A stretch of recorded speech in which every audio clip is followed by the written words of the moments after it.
하나님의 은혜와 평강이 여러분의 심령과 자녀와 가정 위에 충만하시게 되기를 주님의 이름으로 소망하고 축원드립니다. 우리 지난 주일날 부활절이었죠. 여러분 한 주간 어떻게 사셨습니까?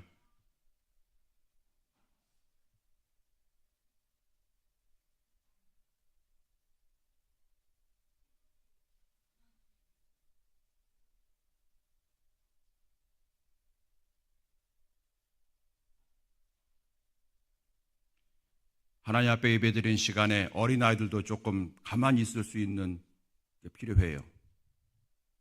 중고등부도 마찬가지, 어른도 마찬가지예요. 하나님 앞에 예배드리는 이 시간에는 내 생명과 삶을 움직이는 시간이에요.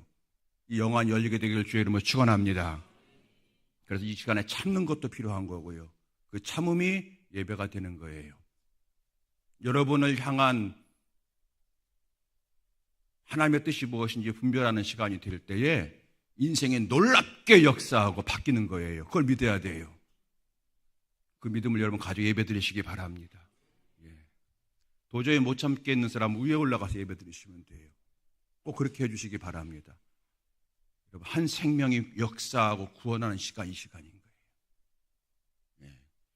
다시 한번 여러분에게 부활절 우리가 지난주에 지났는데 여러분 한 주간 어떻게 사셨나요? 여러분의 질문에 드렸어요. 한번 저를 따라서 해주실까요?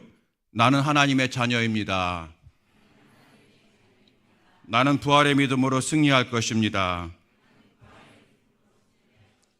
우리 가정은 잘 될 것이고 우리 교회는 부흥할 것입니다. 아멘. 여러분 부활이 뭡니까? 주님께서 무덤에서 일어났다는 거예요. 그럼 무덤이 뭐예요? 우리 학생들 무덤 생각하면 슬프고 괴롭고 암담하고 답답하고 무덤에서 주님께서 일어나셨다는 거예요. 이것은 인생의 어둠을 빛으로 바꿔주셨다고 하는 뜻이에요. 그래서 우리가 그 부활의 믿음을 갖고 살아가는 거예요. 하나님, 내 인생이 어둠이 있고 그리고 답답함이 있고 괴로움이 있고 앞뒤가 꽉 막힌 상황이라 할지라도 주님이 역사하시면 내 인생이 열리게 될 줄로 믿고 빛의 역사가 나타날 줄로 믿습니다. 여러분 그 믿음으로 달려가는 것이 부활의 믿음인 줄로 믿습니다. 여러분 힘들고 어려울 때마다 부활의 믿음으로 승리하시게 되길 축복합니다. 오늘 설교 제목입니다. 우리를 향한 주님의 마음입니다. 우리를 향한 주님의 마음. 여러분 예전에 벌써 예전이 됐어요. 소녀시대라고 하는 걸그룹이 노래를 할 때에 소원을 말해봐 이런 노래를 했었어요. 기억나실 거예요. 소원을 말해봐 이렇게 노래했어요. 소원을 말해봐. 내 마음속에 있는 소원을 말해봐. 네 꿈을 말해봐. 너의 머릿속에 있는 이상향을 그려봐. 그리고 나를 봐. 그리고 나는 너의 진이야. 꿈이야. 진이야. 여러분 그런 노래 있었어요. 우리는 하나님을 향한 우리의 마음과 소원이 있어요. 아마 각각 내용은 다르지만 결론적으로는 하나님 은혜 주세요. 하나님 복 받기 원합니다. 문제 하나님 해결되기 원합니다. 영광 돌리기 원합니다. 아마 그런 결론을 내리실 겁니다. 여러분 그 소원이 하나님을 향한 소원이 온전히 이루어지는 주의 은혜 충만하시게 되길 다시 한번 예수님의 이름으로 축원합니다. 반대로 그렇다면 하나님을 향한 우리의 소원이 있는데 그러면 우리를 향한 하나님의 소원은 무엇일까요? 우리를 향한 하나님의 소원이 뭘까요?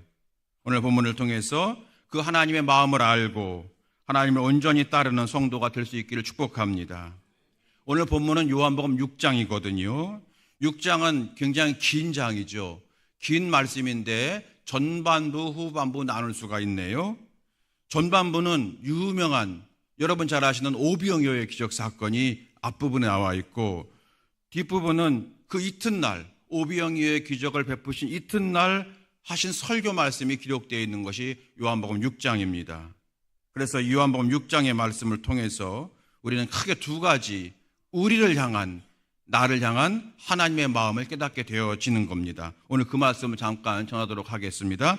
첫 번째로 하나님께서 우리에게 원하시는 마음이 어떤 마음이냐면 하나님의 마음은요 우리에게 오병이어의 은혜를 받는 풍성한 인생 되기를 기대하고 계시는 겁니다. 여러분, 오병이어의 말씀 잘 아시죠? 보리떡 5개와 물고기 2마리로 5,000명 이상을 먹인 놀라운 전무후무한 사건이잖아요. 결국 오병이어의 말씀의 핵심이 뭡니까? 하나님은 그런 하나님이라는 거예요. 이게 핵심이에요. 사람이 할 수 없는 오병이어의 기적을 하나님은 하실 수가 있더라는 거예요. 그걸 보라는 거예요. 그걸 의지하라는 거거든요. 그걸 바라라고 하는 겁니다. 결국 하나님이 어떤 하나님이냐? 이걸 깨닫게 하시는 거예요. 우리에게 기적을 베푸실 수 있는 하나님이 우리 하나님이라고 하는 사실을, 그 핵심적인 말씀이 여기에 있는 겁니다. 여러분, 그런데 또 한 가지는요, 아시는 바와 같이 오병이어, 작은 도시락, 어린이 도시락이에요. 우리가 식당에 가도 어린이용이 따로 있잖아요. 언젠가 돈가스 집에 갔더니 어린이용 돈가스가 있더라고요. 조금 작아요. 오병이어는 그 당시 어린이들이 먹는 정도의 도시락인 거예요. 그러니까 오병이어에 가지고 핵심이 뭡니까? 보잘것없다는 거예요. 그게 연약하잖아요. 평범하잖아요. 그런데 주님께서 그 보잘것없고 연약하고 이것 갖고 뭘 하겠어? 라고 하는 그것으로 역사하시더라는 거예요. 이걸 보라는 거예요. 그 기적의 도구로 하나님께서 삼으시더라는 거예요. 하나님은 우리의 어떤 화려한 경력, 어떤 우리의 그런 잘생긴 외모, 또는 잘 준비된 모든 것, 이것까지도 역사하시지만 때로는 이것 가지고 뭘 하겠어? 라고 할 때도 하나님께서 그 위에 우리가 믿음을 얹고 그 위에 우리가 순종을 얹을 때에, 감사를 얹을 때에 하나님이 역사하시더라. 이것이 오병이어의 핵심이에요. 그러므로 우리가 얻는 교훈은 분명합니다. 저와 여러분의 보잘것없는 것 있잖아요. 연약한 거 있잖아요. 변변치 못한 거 있잖아요. 혹시 여러분 요즘에 가장 여러분 인생에 연약한 것이 뭡니까? 그런데 그것이 주님이 축복하시면 풍성한 인생으로, 멋진 인생으로 역전될 것을 믿는 믿음을 품으라고 말씀하고 있는 겁니다. 여러분, 성경을 보게 되면 예수님의 부활을 의심하는 자들에게 예수님께서 이렇게 말씀하셨어요. 너희가 성경도 하나님도 알지 못해서 죽은 자의 부활이 없다고 하는구나 라고 말씀하셨어요. 또 여러분, 에스겔서에 보게 되면은 마른 뼈가 살아나겠느냐라고 물으시면서 마른 뼈가 살아나게 하신 하나님을 믿으라 라고 말씀하신 말씀이 있어요. 세상에 어떻게 여러분 다 말라 비틀어진 뼈가 어떻게 살아납니까? 근데 그 믿음을 가지라는 거예요. 혹시 여러분의 인생에 마른 뼈와 같이 다 말라버린 거 있습니까? 하나님이 그 위에 역사할 수 있다고 하는 것을 우리에게 소망을 품으라 하는 겁니다. 오늘 오병이어에도 마찬가지입니다. 작은 거예요. 보잘것없는 거예요. 그런데 하나님이 역사하시면 될 줄로 믿습니다. 그게 오병이어의 핵심이에요. 여러분, 오늘 이 말씀이 오늘 저와 여러분에게 주시는 주님의 음성으로 받고 믿는 성도들 될 수 있게 되길 주의 이름으로 축원합니다. 한번 따라서 합시까요? 하나님은 자녀된 우리에게 기적의 은혜를 베풀어 주십니다. 그 믿음을 갖는 거예요. G.Y. 필립스라고 하는 사람이 쓴 책이 있어요. Your God is too small. 당신의 하나님은 너무 작다. 그런 책이에요. 그 책의 내용을 잠시 제가 소개합니다. 내 인생의 크기는 내가 믿는 하나님의 크기에 따라 결정된다. 여러분, 여러분의 하나님은 어떤 하나님이십니까? 내 인생의 크기는 내가 믿는 하나님의 크기에 따라 결정된다. 우리는 우리가 믿는 하나님을 너무 작게 여길 때가 많이 있다.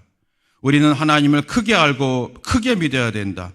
그러면 나도 그 하나님의 은혜 속에서 큰 사람 되어진다. 내가 믿음의 큰 그릇 준비하면 큰 은혜 받고, 연약한 믿음, 적은 믿음의 그릇 준비하면 적게 받는 것이 성경의 은혜와 축복의 법칙이다. 우리는 주님이 말씀하신 내 믿음대로 되리라의 말씀을 늘 기억해야 한다. 그런 책이에요. 사랑하는 성도 여러분, 이 시간에 믿음의 크기를 크게 키워갈 수 있게 되길 주의 이름으로 축원합니다. 말씀을 많이 읽으시고 거기에 기도를 더하셔서 우리의 믿음의 그릇이 커지게 되면 우리의 인생도 달라질 줄로 믿습니다. 여러분, 염려를 키우지 말고 뭘 키워요? 믿음을 키워요. 염려를 키우지 마시고 믿음을 키워 나가시게 되길 주의 이름으로 축원합니다. 나는 하나님의 기적을 내가 기대합니다. 나는 그 하나님께 순종합니다. 그리고 나는 기적을 베푸신 하나님의 은혜를 내가 받을 겁니다. 여러분, 그 믿음을 갖게 되는 거예요. 이것이 우리를 향한 요한복음 6장 앞부분에서 말씀하신 우리를 향한 하나님의 마음이 되어집니다. 여러분, 하나님은요, 우리가 그렇게 큰 믿음 갖기를 원하세요. 큰 믿음 갖기를 원하세요. 그렇게 모든 문제를 믿음으로 돌파하는 우리 모두가 되어지게 되기를 축복합니다. 두 번째는요, 하나님의 마음. 두 번째는 우리가 제자가 되기를 원하세요. 하나님은 우리가 주님의 신실한 제자가 되기를 원하는 마음을 품고 계십니다. 오늘 6절 후반부 읽었어요. 앞부분 오병이어의 기적을 맛본 사람들이 아주 난리가 났어요. 예수님 막 따라다녔어요. 오병이어의 기적을 베푸신 예수님이라면 내 모든 문제, 가난의 문제, 질병의 문제, 어떤 직장의 문제, 승진의 문제, 사업의 문제, 자녀의 모든 문제가 다 해결되어서 내가 이 땅에서 걱정 없이 잘 먹고 잘 살 수 있을 거야 라고 하는 희망을 품고 예수님을 따라다니기 시작했습니다. 그래서 아예 예수님을 왕으로 모시려고 했어요. 그런데 그런 기대감을 갖고 온 사람들에게 예수께서 오늘 설교하시는데 무슨 설교하시냐면요, 어쨌든 사람들이 막 설교 들으면서 막 혼란스러운 거예요. 반응이 너무 이상해요. 뭐라고 하냐면 오늘 예수님 말씀이 너무 어렵다 이렇게 얘기합니다. 어렵도다. 6장 60절 말씀입니다. 6장 60절. 제자 중 여럿이 듣고 말하되 이 말씀은 어렵도다. 누가 들을 수 있느냐 한데. 예수님의 설교가 어렵다는 거예요. 그런데 여러분, 사실 예수님의 설교는 어려운 게 아니었어요. 여기 어렵다고 하는 말은 무슨 뜻일까? 내용이 어렵다는 말이 아니라 말씀이 내게 부담된다는 거예요. 마음이 불편하다는 얘기예요. 마음이 불편해. 그리고 내가 원하는 설교가 아니라는 거예요. 그래서 불편한 거예요. 그 말을 어렵다 이렇게 얘기한 거예요. 계속해서 6장 61절 말씀입니다. 6장 61절. 예수께서 스스로 제자들이 이 말씀에 대하여 수군거림을 아시고 이르시되 이 말이 너희에게 걸림이 되느냐? 여기 걸림이 되냐 이 말은 무슨 말이냐면 부담되느냐? 원어로 얘기하면 실족되느냐? 넘어진다는 거. 실족은 기대와는 달리 내가 원했던 설교의 내용이 있는데 그 기대와는 달리 다른 말씀하셔서 실망되느냐라고 말씀하신 거예요. 여러분, 도대체 예수님의 설교가 어떤 설교였기에 이 사람들에게 걸림이 되는 설교였을까요? 6장 26절 27절 말씀에 이렇게 성경이 말씀하고 있습니다. 다 같이 읽어볼까요? 자, 시작. 예수께서 대답하여 이르시되 내가 진실로 진실로 너에게 이르노니 너희가 나를 찾는 것은 표적을 본 까닭이 아니요 떡을 먹고 배부른 까닭이로다. 썩을 양식을 위하여 일하지 말고 영생하도록 있는 양식을 위하여 하라. 이 양식은 인자가 너희에게 주리니 인자는 아버지 하나님께서 인치신 자니라. 아멘. 한마디로 말하면 썩을 양식을 위해서 일하지 말고 영생하도록 있는 양식을 위해서 일하라 이렇게 말씀하신 거예요. 무슨 말이냐면 하나님을 통해서 내가 이 땅에서 받을 은혜, 이 땅에서 받고 싶은 축복, 여기에만 너의 마음을 두지 말고, 정확하게 말하면 세상적인 축복에만 마음을 두지 말고 하나님 나라에 어떻게 들어가는지, 또 하나님 나라에 갔을 때 내가 어떤 멸류관을 받을 것인지 여기에 대해서 진지하게 고민하며 믿음 생활을 해라라고 말씀하시는 거예요. 그러니까 사람들이 마음에 걸림이 온 거예요. 나는 당장 이 문제를 해결받기 위해서 건강의 문제, 자녀의 문제, 사업의 문제, 어떤 그런 인간관계의 문제, 이런 문제를 해결받으려고 주 앞에 나왔는데 예수께서 이 문제에만 국한되지 말고 이건 썩을 양식이라는 거예요. 영생하도록 하는 하나님의 말씀에 관심을 갖고 하늘나라에 어떻게 들어가는지를 관심 갖고 하나님 나라에서 어떤 멸류관을 받을 것인지에 대해서 더 고민하는 인생이 되라. 그것이 참된 신앙인의 모습이다라고 말씀하신 거예요. 그러니까 이 사람들의 마음에 부담이 오고 걸림이 오고 또는 실망이 오고 그런 거예요. 여러분, 사실 오병이어의 기적을 통해서 배부르게 먹었잖아요. 많이 먹어서 12바가지가 남을 정도로 배부르게 먹었어요. 그런데 이상하죠? 아무리 배를 여러분 채워도 이상하게 여러분 때가 되면 또 배고프네요. 제가 어제 우리 몇몇 성도들과 함께 맛있는 거를 먹었어요. 그리고 제가 그런 말 했습니다. 오늘 저녁은 안 먹어도 되겠네 그랬어요. 그때 여러분 저녁에 저희 사모가 저한테 뭐 먹을 거예요? 그래요. 아마 오늘 저녁은 그냥 패스 이걸 원했을 거예요. 근데 제가 그랬네요. 1초도 망설이지 않고 모밀국수 그랬네요. 참 이상한 거예요. 무슨 뜻입니까 여러분? 그와 같이 세상의 모든 필요는요 만족감이 없다는 거예요. 돈이나 건강이나 권력이나 이 모든 것들은요 다 똑같아요. 그래서 주께서 하시는 말씀이 이거예요. 어느 정도 필요만 채우라는 거예요. 어느 정도의 필요만 채워라. 주께서 그래서 말씀하신 거예요. 항상 기도할 때에 오늘 우리에게 일용할 양식을 주시옵고 기도하라고 한 거예요. 예수님은 우리가 이 세상적인 것이 필요 없으라고 말씀하신 분이 아니에요. 우리보다 더 우리를 사랑하시기 때문에 항상 기도할 때에 오늘 우리에게 일용할 양식을 주시옵고 늘 기도하라고 하신 거예요. 그런데 주님께서는 어느 정도만 채우라. 정말로 중요한 것은 뭐냐? 내가 하나님 자녀가 되는 거예요. 그걸 설교하신 거예요. 그러니까 설교를 듣는 사람들이 마음에 걸림이 온 거예요. 특별히 예수께서는 제자됨의 헌신을 설교하셨어요. 요한복음 6장 56, 57절 이하의 말씀 보게 되면 비로소 십자가에서 죽으실 것을 예언하십니다. 그리고 이후에 주님은 이 설교를 해주시면서 이렇게 말씀하셨어요. 사람들이 나를 따라오려거든 자기 십자가를 지고 나를 따를 것이니라. 다시 말하면 내가 부활의 영광을 얻기 위해서는 십자가의 고난을 거쳐야 한다. 그러면 너희도 이 모든 헌신을 가져라라고 말씀하신 거예요. 천국 말씀하시고 그리스도인으로서의 사명을 말씀하신 거예요. 그런 설교 들으니까 사람들이 한 사람 한 사람 수근수근 거리다가 고민하고 실망하고 한 명 한 명 자리에서 일어나서 예수님을 다 떠나갔어요. 몇천 명이 모였다가 여러분 순식간에 다 떠나갔어요. 6장 66절 말씀 보십시오. 6장 66절. 그때 그의 제자 중에서 많은 사람들이 떠나가고 다시 그와 함께 다니지 아니하더라. 여러분, 하나님께서 원하시는 성도는 어떤 성도일까요? 하나님께서 축복하시는 교회는 어떤 교회일까요?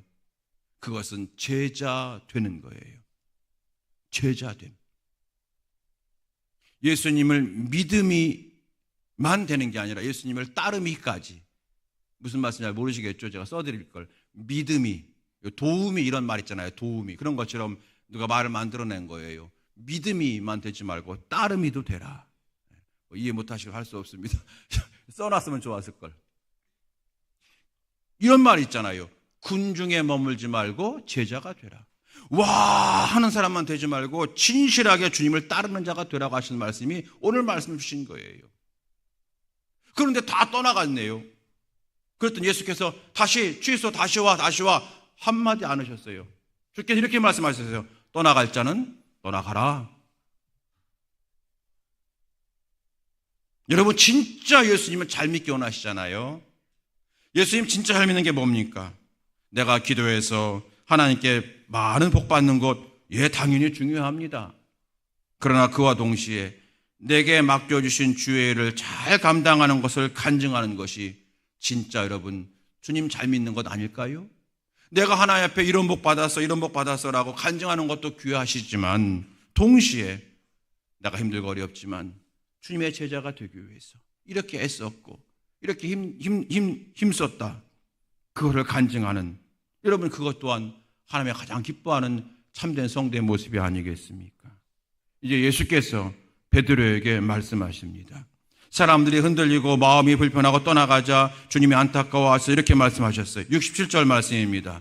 67절. 예수께서 12제자에게 이르시되 너희도 가려느냐. 그래서 베드로가 대답합니다. 68절입니다. 주여 영생의 말씀이 주께 있사오니 우리가 누구에게로 가오리이까? 여러분 한번 해볼까요? 제가 여러분 66절 말씀을 제가 읽으면 67절 말씀을 읽으면 여러분은 68절 말씀 읽으시면 되겠어요. 제가 67절 말씀을 읽고 여러분 68절 말씀 대답해 보는 겁니다. 함께 해보겠습니다. 예수께서 12 제자에게 이르시되 너희도 가려느냐?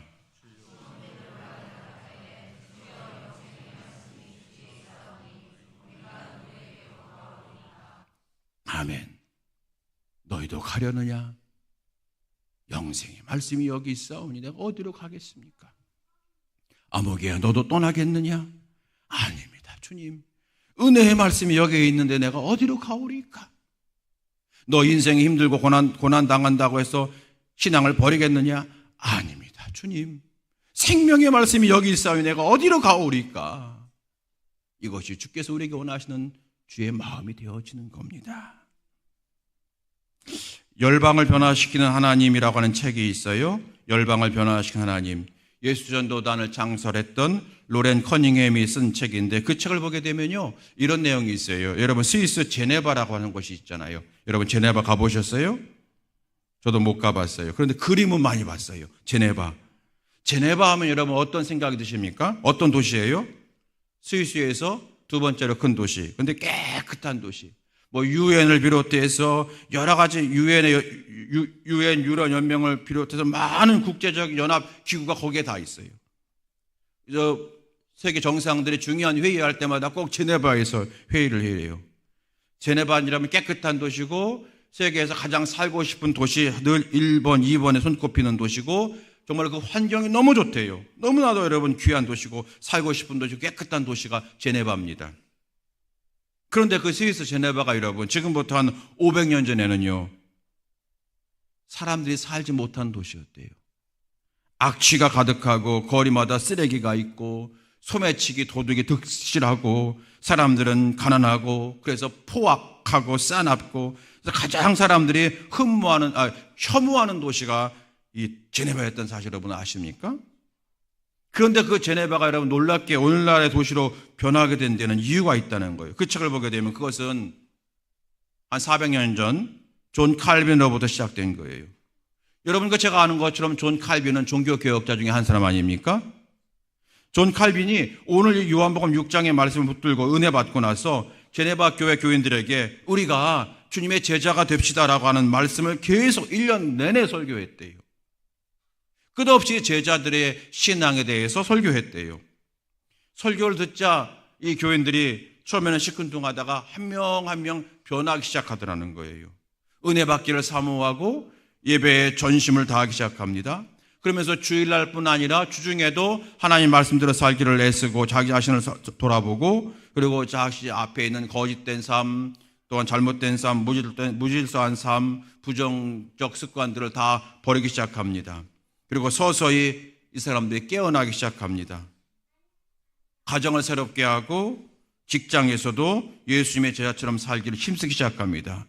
결국 제네바가 오늘날 제네바로 바뀌었던 거예요. 누가 하신 거예요? 하나님이 하신 거잖아요. 누구를 통해서? 제자 되기를 힘썼던 제네바 교회 교인들을 통해서 그 역사 하신 거예요. 사랑하는 성도 여러분, 이제 말씀을 마칩니다. 오늘 주님께서 원하시는 마음, 우리를 향한 주님의 마음이라고 하는 제목으로 말씀을 나눴어요.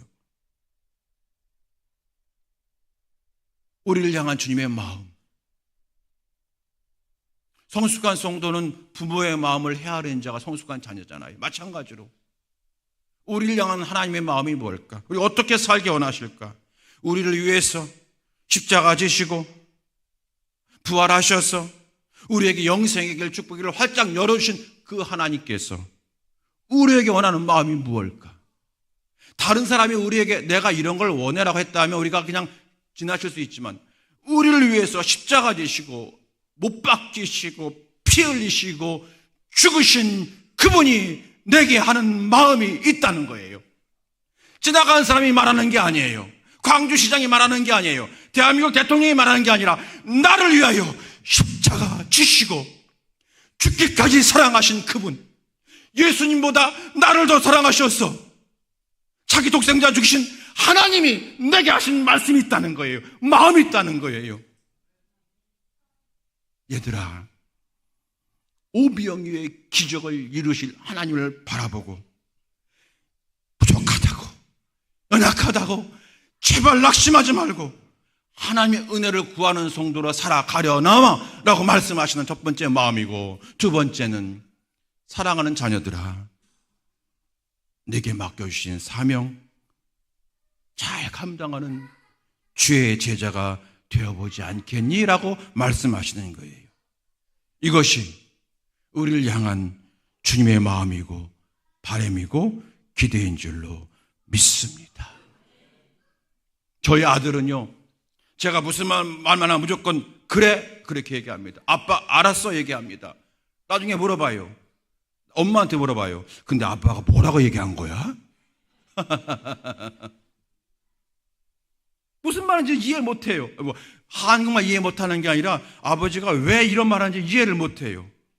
근데 그 자리에서는 알았어 하고 나서 엄마한테 물어봐요. 근데 아버지가 아빠가 한 말 도대체 무슨 뜻이야? 저희 아들에게는, 아들 칭찬 하나 할게요. 아들은 그런 마음이 있어요. 우리 아버지는 나보다 100배 이상 많이 기도하고 나를 사랑하는 아버지이기 때문에 아빠가 하는 말은 무조건 내 생각보다 옳아. 그래서 따라온대요. 아들 하나 잘 키웠더라고요. 여러분, 하나님도 마찬가지예요. 여러분, 저는 믿어요. 우리가 하나님의 마음을 내 마음으로 품고 하나님 아버지의 소원을 내 소원이 되게 할 때에, 그렇게 신앙생활 할 때에 하나님 반드시 우리에게 좋은 열매, 복된 열매, 은혜의 열매로 가득 차게 하시는, 놀라운 멋진 인생 되게 하시는 그 은총을 우리에게 부어주실 줄로 저는 분명히 믿습니다. 이 믿음이 여러분의 믿음 되고, 우리 오늘 중고등부 학생들도 힘들고 어려울 때가 있겠지만 하나님은 내 하나님이야. 하나님, 나는 집안이 어렵기도 합니다. 나는 건강하지도 못합니다. 하나님, 저는 좋은 대학도 못 갔습니다. 하나님, 그러나 난 하나님 믿습니다. 하나님이 내 인생을 바꿔줄 줄로 믿습니다. 그 믿음 갖고 나아갈 때에 하나님이 여러분을 축복하실 줄로 믿으시기 바랍니다. 하나님 그 마음으로 하시는 거예요. 그 하나님, 너희도 가려느냐? 아닙니다. 생명의 말씀이 여기 있사오니 내가 어디로 가겠습니까? 그 마음, 이 믿음이 우리 명함께 모든 성도들의 믿음 되어지게 되기를 주의 이름으로 축원합니다. 우리 함께 이 시간에 찬양하시겠습니다. 약할 때 강함 대신에 우리 찬양하시겠습니다. 우리 함께 찬양하면서 말씀을 정리해 볼까요? 자, 약할 때 강함 대신에 찬양합니다.